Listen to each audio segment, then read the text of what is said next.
Hello दोस्तों, मैं लोकेश सैनी आपका वीसीसी एकेडमी में स्वागत करता हूँ। लास्ट क्लास तक हम ऐतिहासिक शब्दावलियों के बारे में पढ़ रहे थे। उससे पहले एक क्वेश्चन मैं आपको दे करके गया था, उसको हम पहले समझ लेते हैं, फिर अपन आगे और चर्चा करेंगे। ये हमारा राजस्थान ज्योग्राफी का पार्ट 5 है, 5वां। आशा करता हूँ कि आपने 4 भाग उसके देख लिए होंगे, तब जाके आप यहाँ तक पहुँचे होंगे। बहुत सारी चीज़ें ऐसी हैं जो आपको यहाँ से क्लियर करनी है। तो धीरे धीरे हर प्रकार का जो टॉपिक है वो आपका यहाँ से क्लियर होगा। तो पहले अपन लास्ट क्वेश्चन की बात कर लेते हैं। वो लास्ट क्वेश्चन क्या था कि राजस्थान, देखो अगर आपके पास होगा क्वेश्चन तो आप देख सकते हो वहाँ पर कि निम्न में से कौन सा गलत कथन है, कौन सा गलत था। मैं सीधा ऑप्शन बोल रहा हूँ। अरावली विश्व की सबसे प्राचीनतम वलित पर्वत है, सही बात है। अरावली विश्व का प्राचीनतम वलित पर्वतों में आता है। राजस्थान का पूर्वी मैदान सिंधु नदी द्वारा निर्मित मैदान है, गलत है भाई। सिंधु नदी द्वारा ये निर्मित मैदान नहीं है। अपन ये कह सकते हैं हाँ, गंगा नदी के द्वारा जरूर है। गंगा नदी के अपवाह क्षेत्र में ये मैदान आता है, पूर्वी मैदान। तो यही ऑप्शन गलत है। सी ऑप्शन क्या है? पश्चिमी बालू का जो मैदान है, पश्चिमी बालू का जो मैदान है वो 33 सागर है उसका अवशेष है। तो बिल्कुल किसका अवशेष है? 33 सागर का। और जो दक्षिण पूर्वी जो पठारी प्रदेश है, कौन सा? दक्षिण पूर्वी पठारी प्रदेश, वो हम कह सकते हैं किसका भाग है? गोंडवाना लैंड का। किसका भाग है? गोंडवाना लैंड का।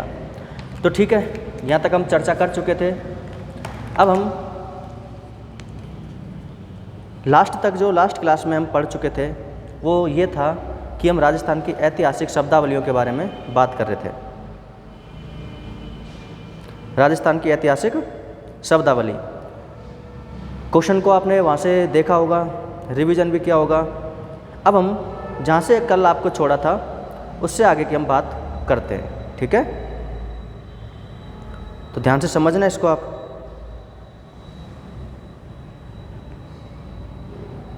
तब जाके समझ में आएगा, नहीं ऐसा तो नहीं आने वाला है ना।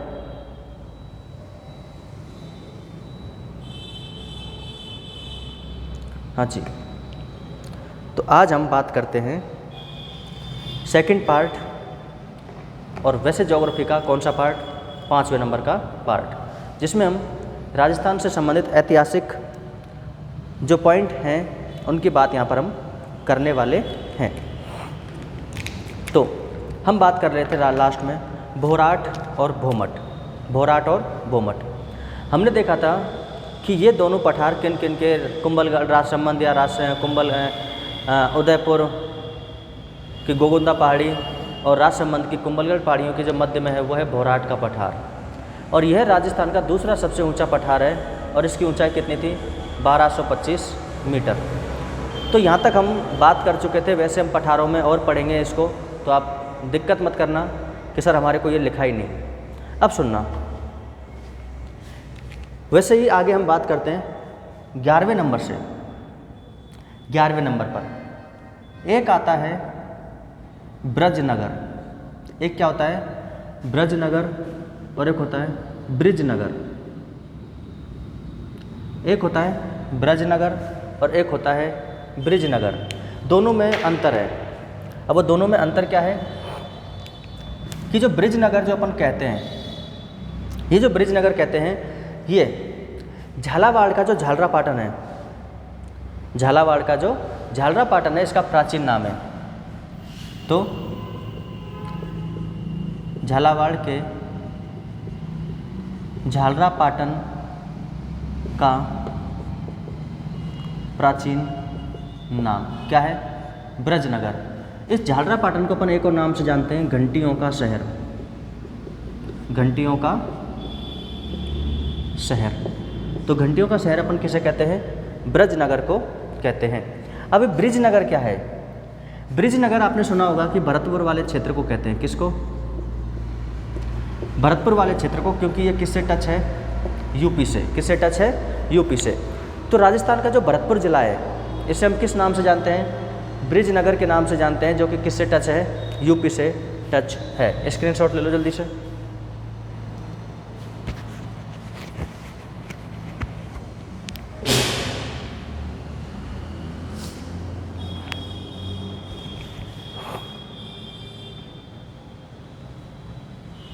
चलो तो 11 हो गए।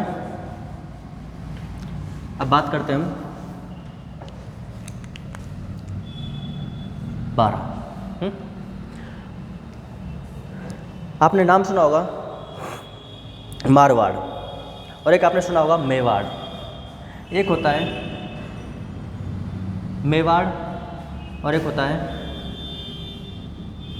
मारवाड़। इस मेवाड़ के ही जो प्राचीन नाम है इसे अपन मेदपाट, प्रागवाट और शिवी। मेवाड़ के ही प्राचीन नाम क्या है? मेदपाट, प्रागवाट और शिवी। ठीक है, तो इन नामों से हम इसको प्राचीन नाम से जानते हैं। और मेवाड़ क्या है? मेवाड़ क्या है? तो आप सब जानते होंगे महाराणा प्रताप किस से संबंधित है? मेवाड़ से संबंधित है। किससे संबंधित है? मेवाड़ से। और ऐतिहासिक काल में जो उदयपुर वाला इलाका था, चित्तौड़गढ़, राजसमंद और भीलवाड़ा, कौन कौन से क्षेत्र? उदयपुर, चित्तौड़, राजसमंद तथा भीलवाड़ा, ये जो क्षेत्र था प्राचीन समय में, इसी को हम किस नाम से जानते थे? मेवाड़ के नाम से जानते थे। किसको? उदयपुर, चित्तौड़, राजसमंद और भीलवाड़ा। ये मारवाड़ क्या है? पश्चिमी राजस्थान को मारवाड़ कहा जाता है भाई। पश्चिमी राजस्थान को क्या कहा जाता है? मारवाड़। तो आप कह सकते हो कि पश्चिमी राजस्थान को मारवाड़ कहा जाता है। और यहाँ पर कौन सी बोली बोली जाती है? मारवाड़ी। कौन सी? मारवाड़ी, जिसमें जोधपुर, पाली, ये इलाके इसमें आ जाते हैं। जोधपुर, पाली वगैरह, ठीक है, किस में आ जाते हैं? मारवाड़ वाले में। ठीक है, एक बार आप इसका स्क्रीनशॉट ले लो, फिर अपन आगे और बात करते हैं।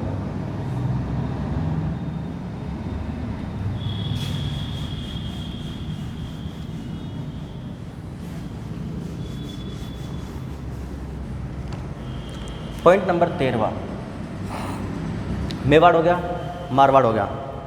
अब इसी में एक और शब्द आता है मेवाड़, मारवाड़, और एक और आता है जिसका नाम है मेरवाड़ा, या इसी को आप 12वें शब्द में ही ले लो। 12वें वाले में 1, 2, 3 मेरवाड़ा। कौन सा आता है? मेरवाड़ा। मेरवाड़ा क्या है कि मारवाड़ और मेवाड़ के मध्य जो क्षेत्र स्थित है, मेवाड़ और मारवाड़ के मध्य जो क्षेत्र स्थित है उसे अपन क्या कहते हैं? मेरवाड़ा।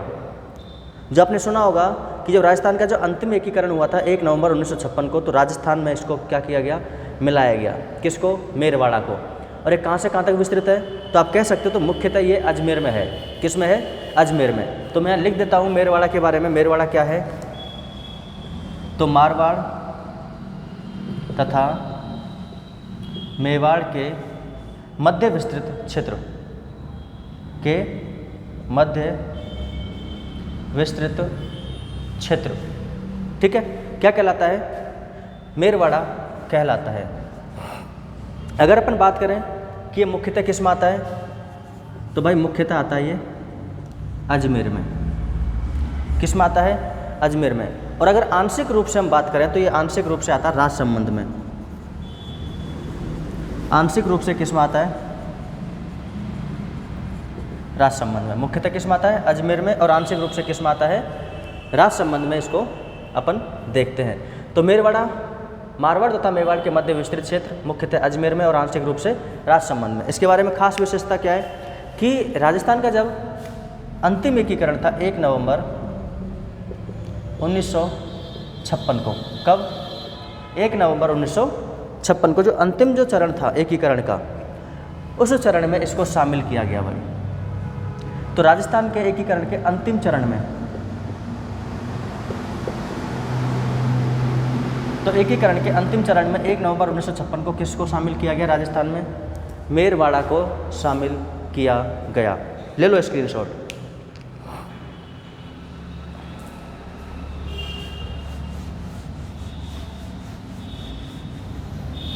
अब देखो, ये आपके जो डबल डबल जो पॉइंट थे वो यहाँ से क्लियर हो जाते हैं। जो डबल डबल जो पॉइंट थे कि जो कन्फ्यूजन वाले थे, अब हम सिंपल बात करते हैं। जैसे अपन ने कितने पढ़ लिए अभी तक?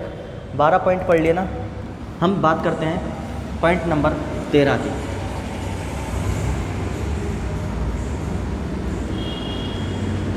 आपने सुना होगा योद्धे, एक नाम सुना होगा क्या? योद्धे। योद्धे किसे कहते हैं? कि राजस्थान का उत्तरी भाग, राजस्थान का जो उत्तरी भाग होता है उसे अपन किस नाम से जानते हैं? योद्धे के नाम से जानते हैं, जिसमें मुख्यतः श्री गंगानगर और हनुमानगढ़ वाला इलाका आता है।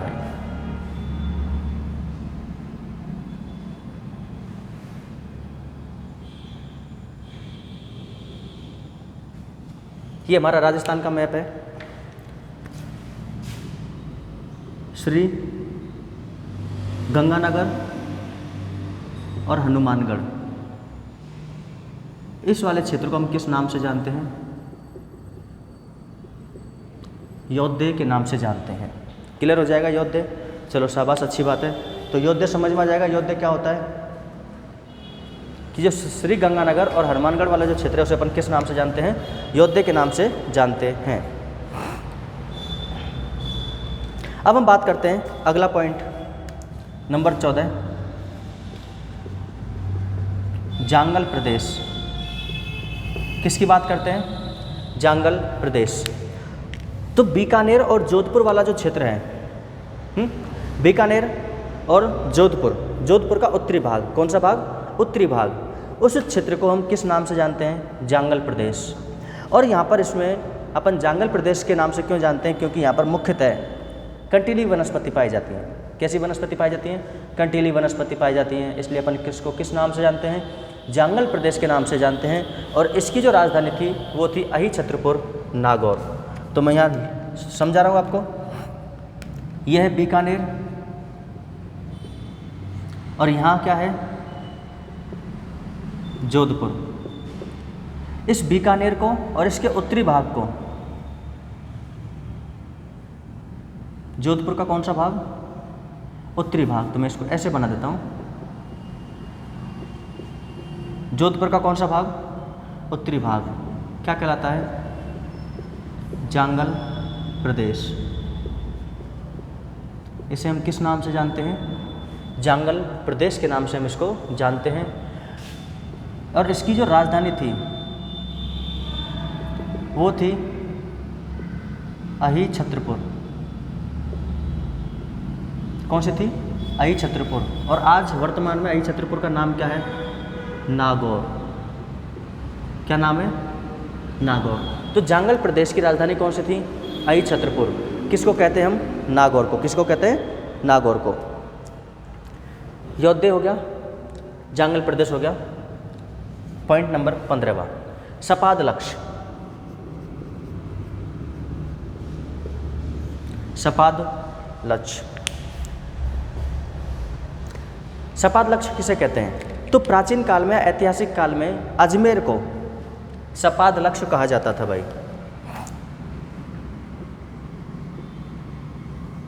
अजमेर को किस नाम से जानते थे? सपाद लक्ष्य के नाम से इसको अपन जानते थे।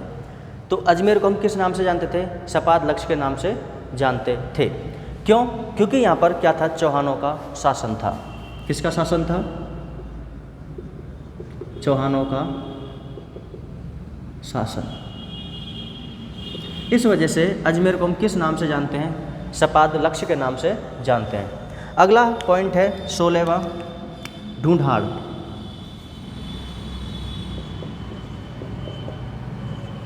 कौन सा है? ढूंढाड़। योद्धे देख लिया, जांगल प्रदेश, सपाद लक्ष्य, और अगला क्या है? ढूंढाड़। जो ढूंढ नदी है, कौन सी नदी? ढूंढ नदी है। इस ढूंढ नदी के कारण जयपुर, दौसा और जो टोंक का जो क्षेत्र था इसे हम किस नाम से जानते हैं? ढूंढाड़। कौन सी नदी के कारण? ढूंढ नदी के कारण इन क्षेत्रों में पहले एक नदी का प्रवाह होता था जिसका नाम था ढूंढ। तो उस ढूंढ नदी के प्रवाह के कारण जयपुर, दौसा और टोंक, इन क्षेत्रों को हम किस नाम से जानते हैं? ढूंढाड़। तो देखना कौन कौन से? जयपुर, दौसा और टोंक, इसे हम किस नाम से जानते हैं? ढूंढाड़। क्यों? क्योंकि यहाँ पर ढूंढ नदी का प्रवाह होता था। कौन सी नदी का प्रवाह होता था? ढूंढ नदी का। तो इस क्षेत्र को हम किस नाम से जानते हैं? ढूंढ के नाम से जानते हैं। अगला पॉइंट है सूरसेन। किसका? सूरसेन। हाँ जी, सूरसेन किसे कहते हैं? तो ऐतिहासिक काल में, अगला पॉइंट क्या है? 17वां, सूरसेन। आपने नाम सुना होगा राजा सूरसेन। कौन सा राजा? राजा सूरसेन। तो राजस्थान का जो पूर्वी भाग, जो यूपी से जो टच था, जिसमें भरतपुर, धौलपुर और करौली, भरतपुर, धौलपुर और करौली, इसको सम्मिलित रूप से क्या कहा जाता है? सूरसेन। क्या कहा जाता है? सूरसेन। भरतपुर, धौलपुर और करौली सम्मिलित रूप से क्या कहा जाता है? सूरसेन। ठीक है, तो आप कह सकते हो योद्धे क्या है, जांगल प्रदेश क्या है, सपाट लक्ष्य क्या है, ढूंढाड़ क्या है और सूरसेन क्या है। क्लियर हो जाएगा? चलो ठीक है। अब हम अगला पॉइंट जो यहाँ पर देखते हैं वो है हया है।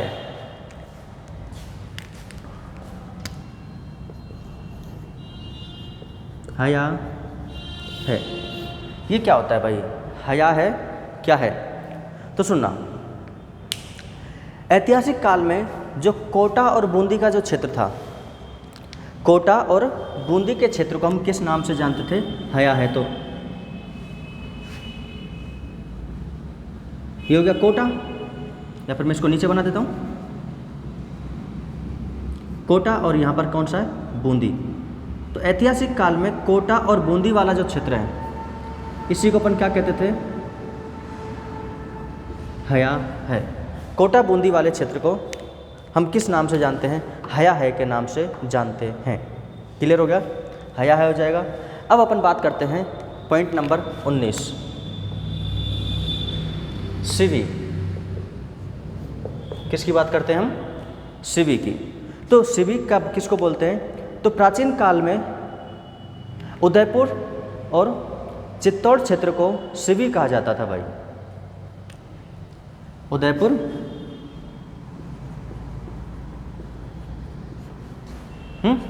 और चित्तौड़, इस क्षेत्र को प्राचीन काल में किस नाम से जानते थे? सिवी के नाम से इसको हम जानते थे। किसके नाम से जानते थे? सिवी के नाम से जानते थे।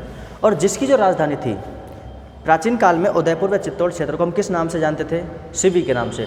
और इसकी जो प्राचीन जो राजधानी थी सिवी जनपद की, वो थी नगरी या मध्यमिका। राजधानी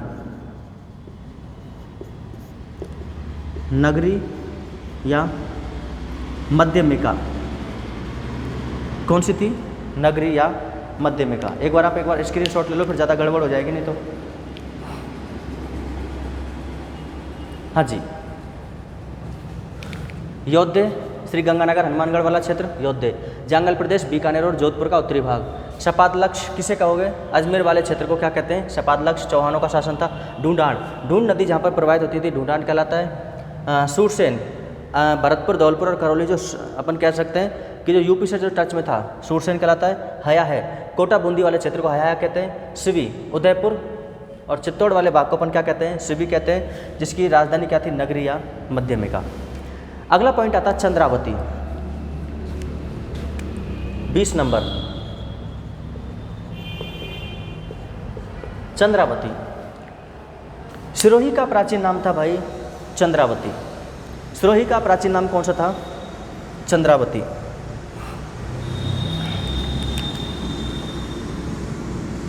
सिरोही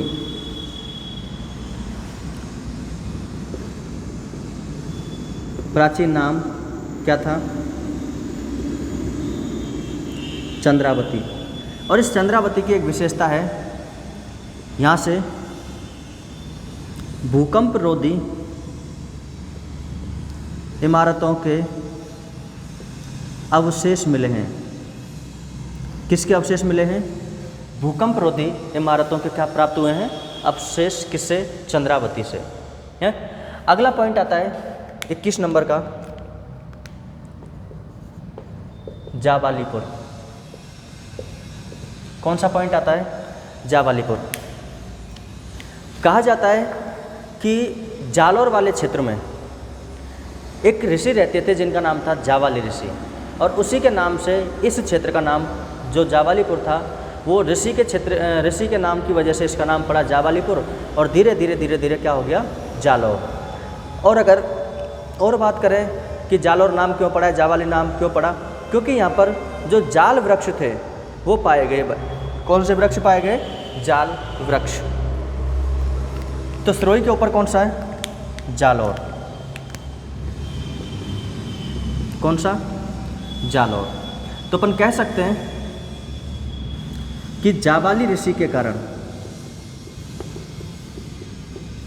जाबाली ऋषि के कारण इसे जाबालीपुर कहा गया।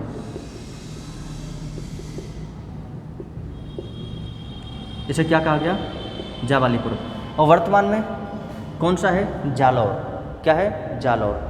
अगर इसे अपन दूसरी और लैंग्वेज में बात करें तो और क्या पाया गया? यहाँ पर जाल के वृक्षों की अधिकता थी। जाल वृक्षों की अधिकता। किसकी अधिकता थी? जाल के वृक्षों की अधिकता थी। तो सिवी, चंद्रावती, जाबालीपुर। जालौर को ही क्या किस नाम से जानते थे हम? जाबालीपुर के नाम से हम जानते थे। अब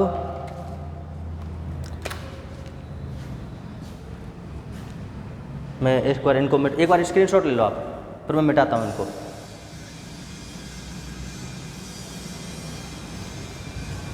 इधर से मिटा देता हूँ, ठीक है? हाँ जी। यहाँ पर आता है बाड़मेर। यहाँ पर क्या आता है? बाड़मेर। अब मैं इधर लिख रहा हूँ बाड़मेर को, आप देख लेना, ठीक है? कैसे भी। तो एक शब्द आता है अगला, मालाड़ी। कौन सा शब्द आता है? मालाड़ी। तो याद रखना,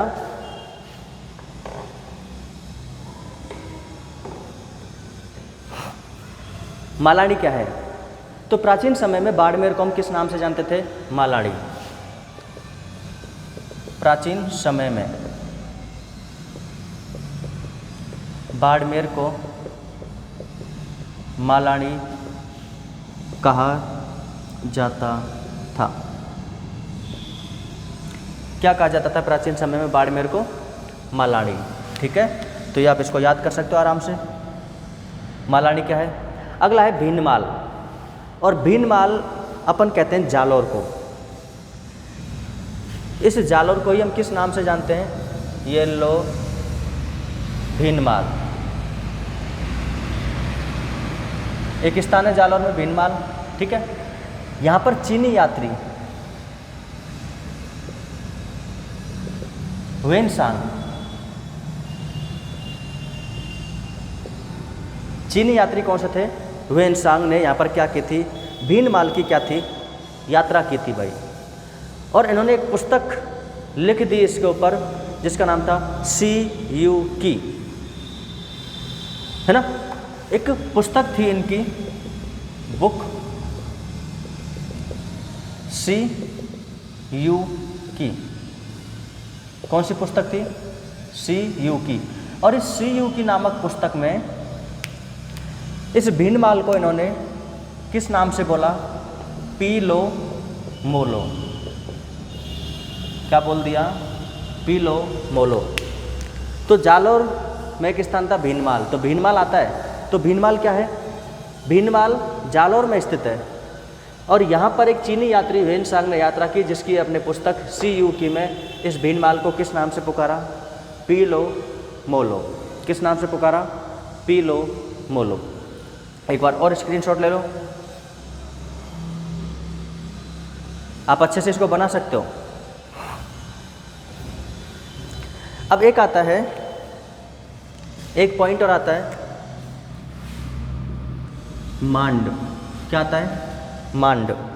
देखो पश्चिमी राजस्थान में जो मांड गायकी है, कौन सी गायकी, मांड गायकी, कौन राजस्थान में, पश्चिमी राजस्थान में। पश्चिमी राजस्थान में जो मांड गायकी है उसका जो क्षेत्र है, पश्चिमी राजस्थान में मांड गायकी का जो क्षेत्र है क्या कहलाता है, मांड कहलाता है। क्या कहलाता है, मांड। और इसके चारों ओर, इसके चारों ओर के जो क्षेत्र है इसको जैसलमेर में वल्ल के नाम से जानते हैं। इसके मांड गायकी का जो क्षेत्र है इसके चारों ओर का क्षेत्र जैसलमेर में, किस में, जैसलमेर में किस नाम से जाना जाता है, वल्ल के नाम से इसको जाना जाता है। किसके नाम से जाना जाता है, वल्ल के नाम से जाना जाता है। तो भाई लोगों, ये हमने राजस्थान के ऐतिहासिक जो नाम थे, ऐतिहासिक या भौगोलिक जो पॉइंट थे, नाम थे, उनको अपने डिटेल से देखा। एग्ज़ाम में यहाँ से दबा के क्वेश्चन आते हैं भाई, तो हो सके तो आप इनका रिवीजन करना, पढ़ना इनको और नोट्स बनाना। तो एक बार वापस से आप पूरे का स्क्रीनशॉट ले लो और आप अपने हिसाब से इसको बना लेना। तो आज का वीडियो आपको कैसा लगा आप कमेंट करके ज़रूर बताएं। छोटी वीडियो है, लगभग आधा घंटे की वीडियो है। तो मैं आशा करता हूँ कि आपको जो लास्ट वीडियो है और ये वीडियो दोनों समझ में आएंगे और बहुत सारे पॉइंट आपके यहाँ से क्लियर होंगे। मैं आपका फिर से तहे दिल से शुक्रिया करना चाहता हूँ कि आपने जिस तरीके से हमारे इस चैनल को सपोर्ट किया है, वैसे ही आप आगे भी इसको शेयर करते रहें, ज़्यादा से ज़्यादा लोगों तक इसको पहुँचाएँ। कुछ ही टाइम में हमारे जो सब्सक्राइबर हैं वो 1K के पार हो जाएंगे। देखो शुरुआत में दिक्कत होती है हर चीज़ में, उठने में टाइम लगता है लेकिन फिर चलने में टाइम नहीं लगता। वही बात है, बच्चे को एक बार खड़ा कर दो आप तो फिर वो चलने लग जाएगा, लेकिन खड़ा करने के लिए उसको सदना भी तो पड़ता है। तो वही चीज़ है, हर चीज़ में टाइम लगता है। समझदारी इसी में है कि आप रेगुलर इसको पढ़ें, नोट्स बनाएं और आपकी ये जो क्लास है प्रॉपर चलेगी। और आप जानते भी हो कि ये क्लास हमारी RAS, SI, रीट वगैरह जितने भी बच्चे जो राजस्थान लेवल की तैयारी कर रहे हैं उन सब के लिए बहुत बहुत ज़्यादा इम्पोर्टेंट रहेगी। यहाँ से आप देखना एग्जामों में क्वेश्चन आते हैं, 95% क्वेश्चन आपके यहाँ से सॉल्व हो जाएंगे। तो आज के लिए इतना ही। जय हिंद, जय भारत।